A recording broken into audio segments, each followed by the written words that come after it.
এই কেন্দ্রে প্রার্থী হয়েছি। ইভিএম এর 1 নম্বরে আমার নাম এবং পদ্মফুল চিহ্ন রয়েছে। আমি সকলকে অনুরোধ করব যে আপনাদের এই নির্বাচনে 1 নম্বর বোতাম টিপে আপনারা পশ্চিমবঙ্গে ভারতীয় জনতা পার্টি সরকার আনার লক্ষ্যে আমাকে আশীর্বাদ দেবেন। আমি আশা করেছিলাম মমতা ব্যানার্জি আবার এখানে এসে লড়ুক। উনি অনেক বড় বড় কথা বলে বেরিয়েছেন 5 বছর, কিন্তু মমতা ব্যানার্জি সে চ্যালেঞ্জ অ্যাকসেপ্ট করেনি। তিনি তার দলের কোন লোককেও খুঁজে পাননি।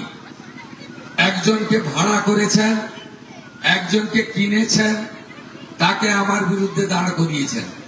তাকে আপনারা কেউ চেনেনই না। দেওয়ালে কয়েকটা লেখা আছে নাম, তার সম্পর্কে আপনাদের কোনো অভিজ্ঞতাও নেই। তাই তার নাম বলে তার পাবলিসিটি বা প্রচার আমি করতে চাই না। আমি শুধু আপনাদের বলবো, আমি মমতা ব্যানার্জি যেমন নন্দীগ্রামে পুনর্বার লড়ার চ্যালেঞ্জ গ্রহণ করেননি, আমি আপনাদের বন্ধু শুভেন্দু, আমি চ্যালেঞ্জ গ্রহণ করে ভবানীপুরে ওনাকে হারানোর চ্যালেঞ্জ দিয়েছি। পশ্চিমবঙ্গকে বাঁচাতে হবে। পশ্চিমবঙ্গে যুবকদের, যুবতীদের, শিক্ষিত লোকেদের চাকরি নেই। পশ্চিমবঙ্গের প্রত্যেকটা গ্রামে গেলে শয়ে শয়ে হাজার হাজার ছেলে পরিযায়ী শ্রমিক হয়ে অন্য রাজ্যে দিন কাটাচ্ছেন। তার কারণ এই রাজ্যে কোথাও কর্ম নেই, কর্মের পরিবেশ নেই, শিল্প নেই। আপনাদের কাছে আমার আবেদন, 20-21টা রাজ্যে বিজেপি সরকার চলছে। সেই সরকারগুলো কিভাবে সুশাসন দিচ্ছে আপনারা দেখেছেন। আমাদের নন্দীগ্রামেরই হাজার হাজার ছেলে মেয়ে উড়িষ্যা, গুজরাট, মহারাষ্ট্র, উত্তরপ্রদেশে গিয়ে রোজগার করে বাড়িতে পাঠাচ্ছে সংসার চালানোর জন্য, বাবা মাকে ওষুধ কিনে দেওয়ার জন্য, ছেলে মেয়েদের শিক্ষা দেওয়ার জন্য। আজকে আমাদের বাড়ির ছেলেদেরকে যদি বাড়িতে ফেরাতে হয়, তাহলে ভারতীয় জনতা পার্টির সরকার তৈরি করতে হবে। গতবার আপনাদের আশীর্বাদ পেয়েছি। বিরোধী দলনেতা দায়িত্ব দল দিয়েছে 5 বছর জুড়ে। যেখানে অন্যায় অত্যাচার হয়েছে দলমত বর্ণ ধর্ম নির্বিশেষে, সেখানেই বিরোধী দলনেতা মানুষের কাছে পৌঁছানোর চেষ্টা করেছে, পাশে দাঁড়িয়েছে। যেখানেই মহিলাদের উপরে অত্যাচার হয়েছে, খুন হয়েছে, ধর্ষণ হয়েছে, সেখানেই বিরোধী দলনেতা আপনাদের আশীর্বাদ নিয়ে পৌঁছানোর চেষ্টা করেছে। যেখানে হিন্দুদের উপরে আক্রমণ হয়েছে, মুর্শিদাবাদ হোক, মালদা হোক, মহেশতলা হোক, যেখানেই মন্দির ভেঙেছে, ঠাকুর ভেঙেছে, হিন্দু খুন হয়েছে, সেখানেই আপনাদের মেলে বিরোধী দলনেতা পৌঁছানোর চেষ্টা করেছে। তাই এবারে বিজেপি সরকার তৈরি করবে।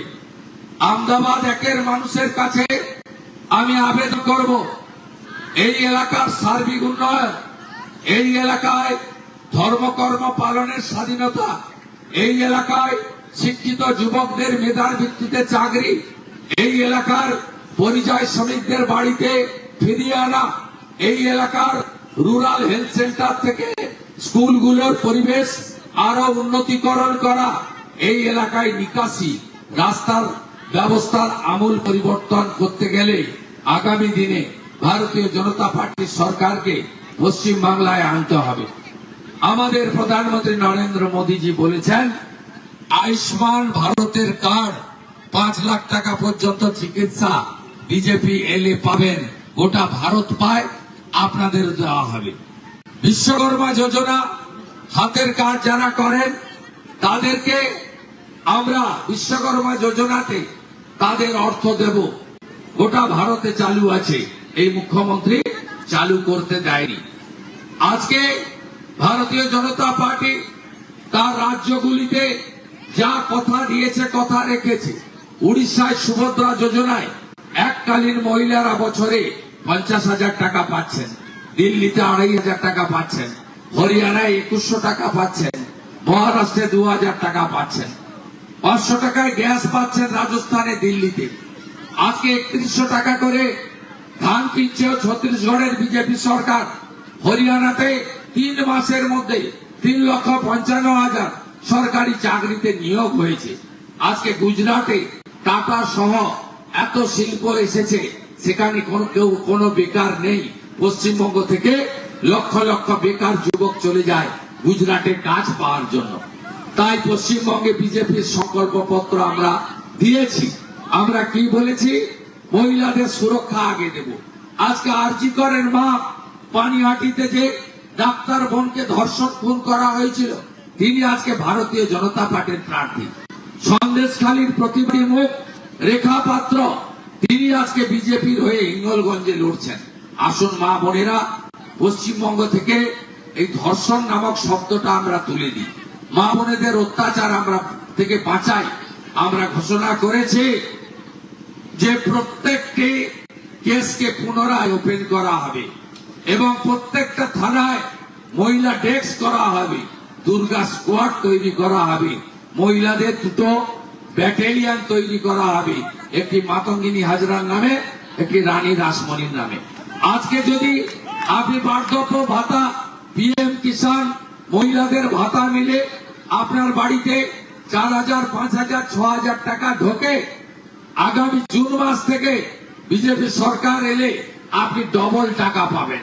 মহিলাদের 1,500 টাকা আমরা 3,000 টাকা করে দেব, 1 জুন অ্যাকাউন্টে ঢুকবে।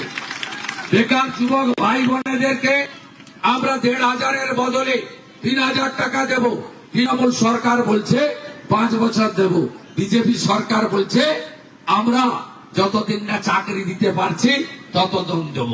বার্ধক্য ভাতা এখন 1,000 টাকা করে পান আপনারা। 800 টাকা ভারত সরকার দেয়, 200 টাকা রাজ্যের সরকার দেয়। আমরা 1 জুন থেকে 2,000 টাকা করে দেব। সারের কালোবাজারি বন্ধ হবে। 3100 টাকায় ধান কিনবো। পিএম কিষাণ সম্মান নিধিতে 6,000-এর বদলে 9,000 টাকা হাত পাবেন। প্রত্যেকটা গ্রামের বাড়িতে প্রধানমন্ত্রী সূর্য ঘরে সোলার প্লেট লাগাবো। 21টা রাজ্যে, বিজেপি শাসিত রাজ্যে সোলার প্লেটে বিদ্যুৎ আসে। প্রধানমন্ত্রী সূর্য ঘর প্রকল্পে সোলার প্লেট ভারত সরকার লাগিয়ে দেয়, ইলেকট্রিকের মিটারে বিল আসে না। আমরাও গ্রামের মানুষকে ইলেকট্রিকের বিল যাতে দিতে না হয় তার জন্য সোলার লাগাবো সূর্য ঘর কর্মসূচিতে। নলে জল আমরা দেব। আজকে মুখ্যমন্ত্রী নন্দীগ্রামের মানুষকে শাস্তি দিচ্ছেন। আমি জলের প্রকল্প এনেছিলাম, আপনারা দেখবেন গোলপুকুর বিরুলিয়া বাজার পেরিয়ে গেলে পাইপ গুলো পড়ে আছে, জং হচ্ছে, ধুলোবালি হচ্ছে, পাততে দেয়নি। জলটাকে শুধু বিজেপি খেত, তৃণমূলের সঞ্জয় দিন্দা জল খেত না। জলটাকে শুধু হিন্দুরা খেত, সুপ্তির মুসলমান গ্রামের লোক খেতে পেত না। কিন্তু জলের পাইপটা পর্যন্ত পাততে দেয়নি। পাততে আপনাকে হবে না। 4 তারিখের পরে আপনাকে প্রাক্তন করার দায়িত্বটা আমার। প্রাক্তন করবো আপনাকে। আমি কথা বাড়াবো না। এই অঞ্চলের আরেকটা প্রান্তে যাব, ভেকুটিয়া যাব, অনেকটা দূরে। আমাকে গোটা রাজ্য ঘুরতে হচ্ছে। আমি আপনাদের কাছে বিনীতভাবে বলবো যে আপনারা এই নির্বাচনে আমাকে আরো বেশি সংখ্যায় সমর্থন করুন, আমি যাতে বেশি ভোটে জিততে পারি। এবং আপনারা একটা সময় মুখ্যমন্ত্রীকে হারিয়েছেন কোনো কিছু পাওয়ার আশা না নিয়ে। বলেছেন ঘরের ছেলে, মেদিনীপুরের ছেলেকে আমরা হারাতে পারি না। আপনারা কোনো স্বার্থ দেখেননি। আমি এখানে আছি বলে, বিশেষ করে সনাতনীরা আপনারা ভালো আছেন। আমি হয়তো মাছ মাংস খাওয়াতে পারিনি, কিন্তু শান্তিতে আপনাদের রাখতে পেরেছি। নইলে কিছুদিন আগে রানীচকে সমবায়ের ভোট হয়েছিল। আগের দিন রাত্রে কাজাহারের নেতৃত্বে 50 জনের বাইক বাহিনী মাহারাপাড়াতে ঢুকে 45 জনকে আক্রমণ করেছে। এই শক্তির হাত থেকে, এই গুন্ডাদের হাত থেকে আজকে যদি আপনাকে টিকে থাকতে হয়, আপনার গলার তুলসী মালা, বাড়ির তুলসী মঞ্চকে রক্ষা করতে হয়, তাহলে বিজেপির কোনো বিকল্প নেই, ভারতীয় জনতা পার্টির কোনো বিকল্প নেই।